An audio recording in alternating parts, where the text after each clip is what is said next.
I think white people are so triggered by black joy because they have zero control over it.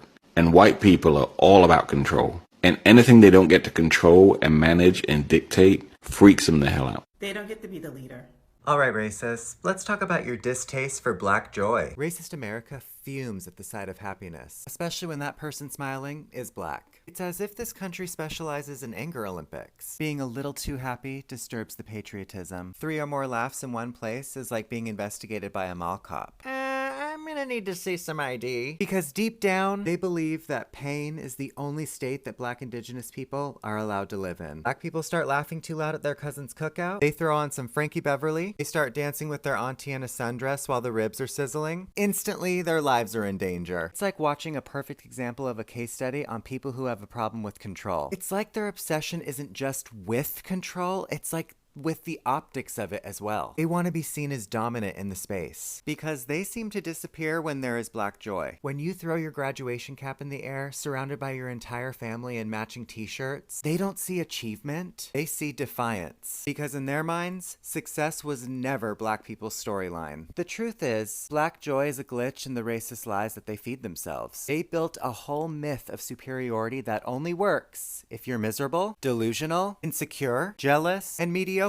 When black people shift the world with their joy and laughter, the racist's entire self-image starts to crack. This is why racists gatekeep golf courses, ban urban dress codes, side-eye loud laughter, and call the cops when the music's just a little too bassy. The unnecessary hate and determination to ruin black people's happiness is a disease, a brain-eating amoeba that siphons the cognition out of America's privileged society. And what hurts the most is that happiness and black joy is more infectious.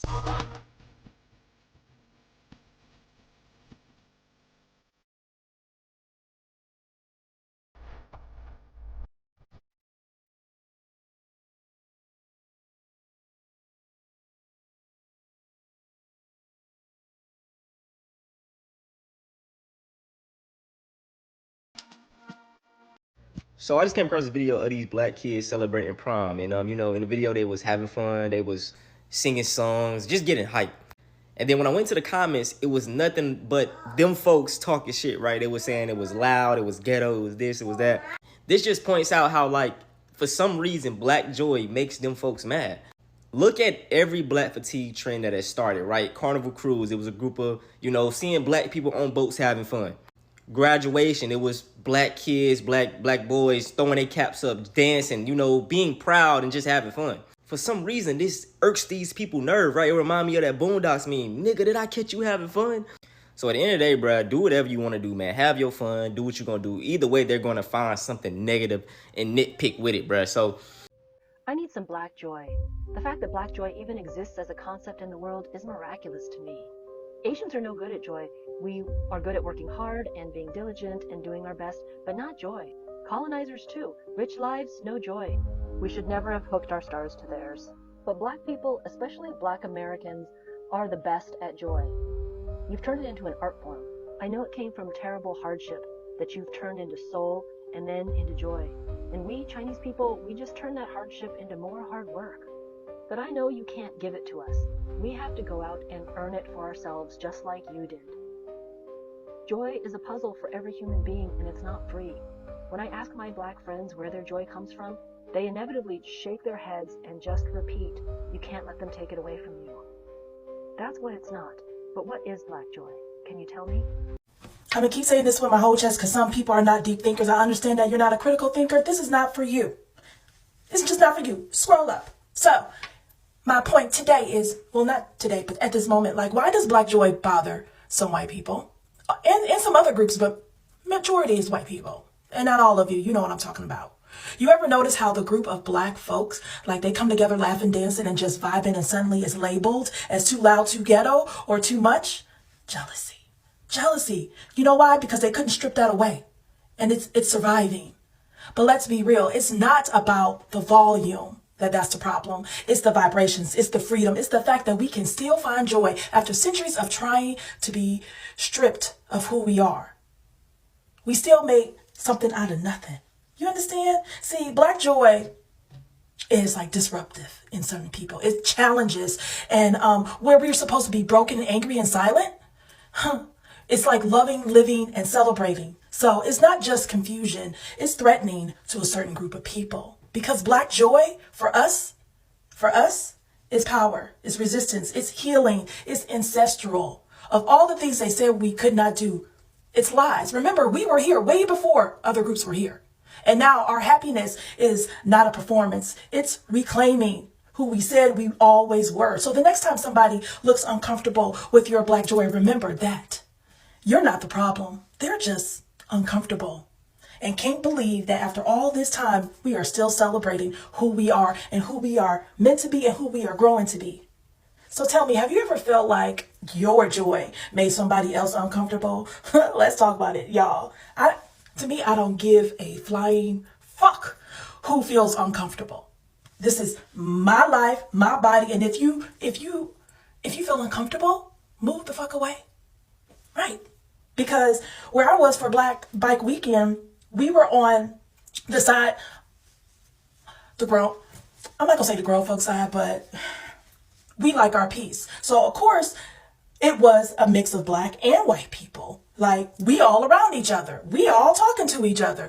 You think anybody grabbed their purse because they see bikers in leather? No, they're used to it. They're talking, they're waving, they're like, oh, let me tell me about your bike, blah, blah, blah, blah, blah. These are people talking, not afraid and not jealous. There are some, but we didn't cross any this weekend, okay? But have y'all ever experienced that? Like, you have enjoyed, you have a celebration, especially with all the graduates. Did you see those comments talking about Black fatigue in the comments of Black joy celebrating the college? See, the point that I'm trying to get at is no one who doesn't, how can I say this?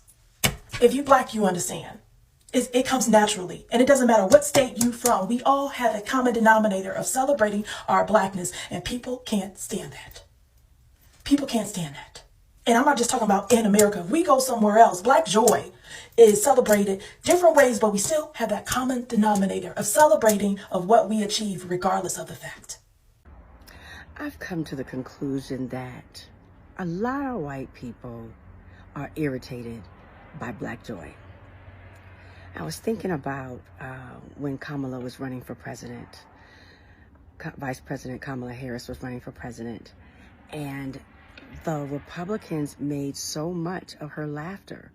It obviously agitated them so much that she was joyful and would laugh, that it was like they wanted to put out her light. And I've had a few instances that I've mentioned. One just yesterday, again, with some Black girlfriends at dinner, out enjoying ourselves, laughing, not loud, but joyful, having great conversation. And this woman behind us had such a scowl. She could not enjoy her own meal because she was so fixated on us. And I know that last time I've mentioned stuff like this, white women, would say, or Black, people would come in my comments and say, oh, y'all would just be acting inappropriately. That's why they were looking, which we weren't, because of course always the blame has to be on us. And it's not far-fetched to be truthful about your resentment of other people's joy. And because you can't grow unless you're truthful about what you need to work on. I remember being in stores and out and about and seeing white kids running around and acting in a way that, would have gotten me in trouble when I was a child. And I felt resentful because I felt like they had the freedom to do it. And I was so strict with my 2 young Black boys because, I believe there's a pressure in the United States for Black people to behave a certain way or we get called out very quickly, particularly Black boys. And I always would correct them when we were in public, when they were acting like kids, frankly. I never wanted my kids to be seen as bad. And so I resented the freedom that white kids had to just be wild. I still thought they were kind of bad, but the fact that they had the freedom, I resented that, right? I don't know why white people resent it. And that's something that they need to investigate. But I do believe greatly that a lot of white people are annoyed, agitated, resentful of Black joy. So I think that white people should work on that. I'm serious. Like, work with a therapist, do some personal deep diving and figure out why it agitates you. Is it our freedom? Is it jealousy? What is it? And then for black people, my directive would be have more joy. Agitate the fuck out of people. Joy is your right. You deserve it. And what I think is incredible is that we are able to find joy often in spite of. Keep on being happy. Keep on finding moments of joy. Enjoy each other. Smile and laugh. Laugh so much that people have to talk about it. Maturing is realizing white people really think black joy is just ghetto. That's because white people aren't allowed to be joyful. And this isn't me being critical of white people, but the concept of whiteness is social control, right? It is rigidity. The concept of whiteness was sold as privilege, but the price of that privilege was freedom, was joy. They are only allowed to have privilege in a controlled sense. I want you to think about all of these concepts: political correctness, social manners, professionalism, dress codes. Like, all of these things are inherently controlling. Like, none of these things are freedom. None of these things are expressive. White people aren't allowed expression. And this is why black people are like white people's secret obsession and like the bane of their existence. You know what I mean? Because black people refuse to conform, and in that conformity, even though there's so much of a consequence behind refusing to conform, there's also so much joy. There's also so much freedom. And this is why there's so much of black culture that is mimicked, because it represents something that they could never be, which is why they wear our culture like a costume, because it is something that they can only temporarily enjoy. You cannot both remain part of the privileged class in society and rebel against it.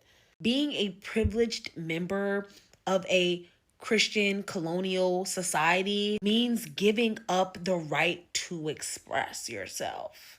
It means accepting that you are a part of a greater system of control. Essentially, being white is a job, right? They are the buffer class between the elites and the oppressed, while simultaneously being a part of the oppressed class themselves. They're like the managers of a restaurant. They hate their job too. They don't make that much money too, but they make more than you. And so they're going to do everything they can to maintain that position, but they're watching you gossip with your coworkers. They're watching you steal food. They're watching you enjoy the aspects of the jobs that they can't, and they resent you for it. But they also enjoy watching you, right? It's the only fun part of the job, but they can't allow you to have too much fun, no? Or then the boss is going to hammer down on them. It's not really a privilege to be white. I don't think white people experience nearly as much joy as black people do. And I don't believe that the joy they experience is nearly as palpable, as beautiful, and as profound as black joy. And I think that that is one of the main reasons why they can't stand our asses.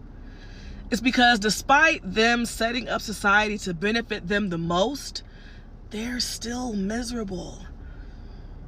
And despite them setting up society to benefit us the least, we still find more joy than they do. And they can't stand it at all. I have been in rooms with the whites celebrating, and their joy is cute, but it's not warm. Compared to us, when we are in rooms together celebrating, that room is warm. You can feel the joy in the room with us. And I think they can feel it too, and it pisses them off. They have spent generations after generations trying to beat the joy out of us, and our joy is indestructible. They have spent generations trying to put chains, literally and figuratively, on us to break our joy. And we turn those chains into musical instruments every time. What the white community should understand about black joy, it's more ancestral. It's about honoring the ancestors. It's healing. It's discovering themselves. It's about rejecting the narrative that only show pain and struggle. Rather, the Black community is trying to highlight fullness, love, success, softness, humor, things that have always existed but we are not centered. Our ancestors, or the Black community ancestors, they were full of joy. That is one thing you should know.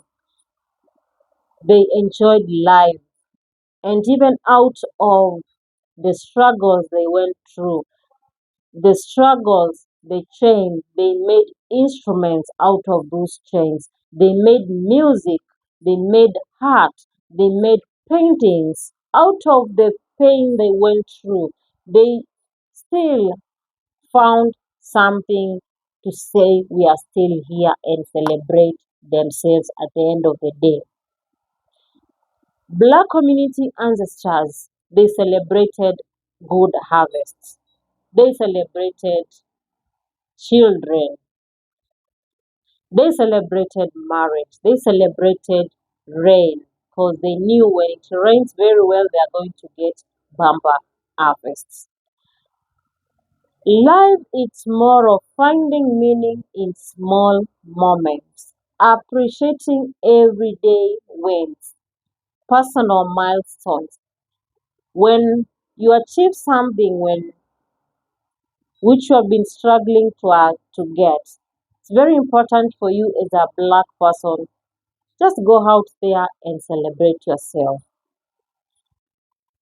I've seen the videos of proms, children celebrating themselves, parents being happy for their kids. But I've seen a few people on the internet saying that the way those kids are celebrating themselves, it looks ghetto. It doesn't matter. So long as you are having fun and doing the prom according to your own budget, not going extraordinary. And if you as well you can afford to do such kind of thing, well and good. These kids will never be 12 or 14 ever again. It's very important just to uh, celebrate their milestone, create the memories, and do everything for them. Yeah. Don't worry about few people who come on the internet and just talk negative about the Black community, just doing their thing. If a parent is just hiring the limousine, the what and what, just for the kids to enjoy and just one day event, I don't see any problem with that. So long as you are doing it in the moderate way, I've got no problem with that. And if the parent is happy, the kid is happy, leave everybody else out of this. So don't be left out in celebrating Black joy. Our ancestors are happy. If you are happy and if you achieve something at the end of the day, make sure you celebrate it. It's very important. Last but not least, normalize Black joy. It's healing, it's refreshing, it's fun, and you are honoring your ancestors. Let me know what you think in the comment section. Give the video a big thumbs up, subscribe to the channel, and credit belongs to the creators of these short videos. Thank you for watching. Bye bye for now.